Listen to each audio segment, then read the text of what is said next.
तो 2025 अब खत्म हो रहा है और हमारे सामने इस पूरे साल की एक रिपोर्ट। आज हम इसी को थोड़ा टटोल कर देखेंगे कि अर्थव्यवस्था से लेकर खेल तक देश के लिए ये साल आखिर कैसा रहा। बिल्कुल।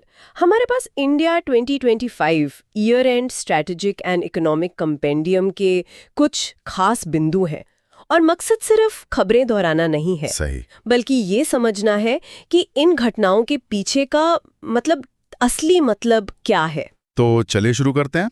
सबसे बड़ी खबर जिसने सबसे ज्यादा सुर्खियां बटोरी वो अर्थव्यवस्था से जुड़ी है। हाँ, भारत अब जापान को पछाड़कर दुनिया की चौथी सबसे बड़ी अर्थव्यवस्था बन गया है, $4.18 ट्रिलियन।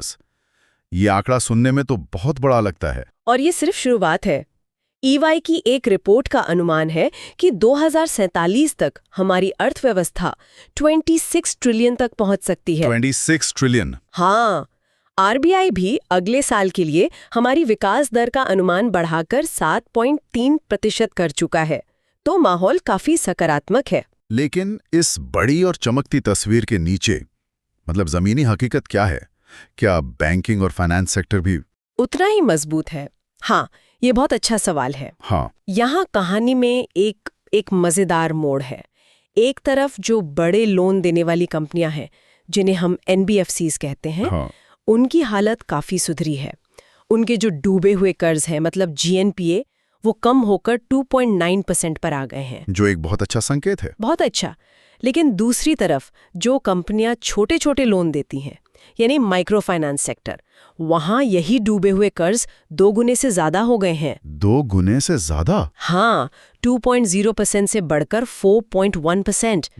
बड़े खिलाड़ी तो ठीक हैं, पर छोटे स्तर पर तनाव बढ़ रहा है। अच्छा, तो अर्थव्यवस्था की रफ्तार तो तेज है, लेकिन इस रफ्तार को बनाए रखने के लिए इनोवेशन नई सोच और टेक्नोलॉजी की जरूरत होगी। बिल्कुल। तो क्या हम लैब में बनी टेक्नोलॉजी को बाजार तक लाने के लिए तैयार हैं? देखिए, इसी सवाल का जवाब ढूंढने के लिए सरकार ने national technology readiness assessment framework launch किया है। अच्छा। इसका सीधा सा मकसद ये पता लगाना है कि कोई नई टेक्नोलॉजी वो लैब से निकलकर आम जनता के इस्तेमाल के लिए कितनी तैयार है।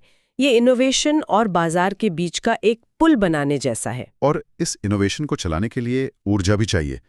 मैंने पढ़ा कि नवीकरणीय ऊर्जा, खासकर सौर ऊर्जा में हमने एक बड़ा मुकाम हासिल किया है। हाँ, हमारी सौर ऊर्जा की स्थापित क्षमता 130 गीगावाट को पार कर गई है। 130 गीगावाट, जो पिछले साल से 41% ज्यादा है। कमाल है। और व्यापार को ऊर्जा देने के लिए 1 जनवरी 2026 से भारत ऑस्ट्रेलिया के बीच जो ECTA समझौता हुआ था, हाँ, उसके तहत ऑस्ट्रेलिया जाने वाले हमारे हर सामान पर टैक्स 0 हो जाएगा। टेक्नोलॉजी और व्यापार की बात हो रही है तो इन स्रोतों में एक बहुत ही चौंकाने वाली बात दुर्लभ पृथ्वी यानी रेयर अर्थ के बारे में है। 1 मिनट, हमारे पास दुनिया का तीसरा सबसे बड़ा भंडार है, लेकिन हम उत्पादन 1% भी नहीं कर रहे। सही पकड़ा आपने। ये तो ऐसा हुआ कि खजाने पर बैठे हैं लेकिन चाबी खो गई है। बिल्कुल, यही हमारा सबसे बड़ा स्ट्रेटेजिक गैप है। आज की हर हाईटेक चीज, चाहे वो स्मार्टफोन हो, इलेक्ट्रिक कार हो या मिसाइल, सब में इन्हीं तत्वों का इस्तेमाल होता है। सही। तो हमारे पास भंडार होते हुए भी उत्पादन न कर पाना एक बहुत बड़ी रणनीतिक चुनौती है। और ये चुनौती तो रक्षा क्षेत्र के लिए और भी बड़ी होगी। निश्चित रूप से। वैसे DRDO ने इस साल पिनाका मिसाइल का सफल परीक्षण किया है। हाँ, 120 किलोमीटर रेंज वाली। बिल्कुल। एक तरफ हम पिनाका जैसी स्वदेशी ताकत बढ़ा रहे हैं, तो दूसरी तरफ ताइवान के पास चीन का वो जस्टिस मिशन 2025। हाँ, वो हमें याद दिलाता है कि आत्मनिर्भर रक्षा क्षमताएं कितनी जरूरी हैं। इन बड़ी रणनीतिक बातों से हटकर साल के अंत में कुछ व्यक्तिगत उपलब्धियों ने भी दिल खुश किया है। बेशक। क्रिकेट में स्मृति मंधाना, हाँ, अंतर्राष्ट्रीय मैचों में सबसे तेजी से 10,000 रन बनाने वाली दुनिया की चौथी महिला बन गई हैं। ये तो शानदार खबर है।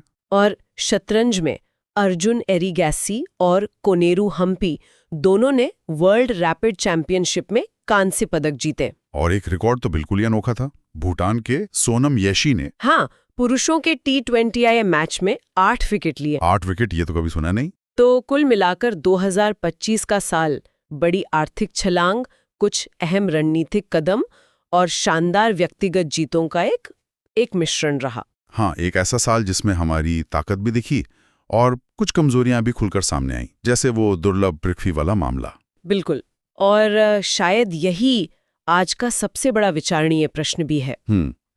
जैसे जैसे भारत 26 ट्रिलियन की अर्थव्यवस्था बनने की ओर बढ़ रहा है, उसके लिए असली चुनौती क्या होगी?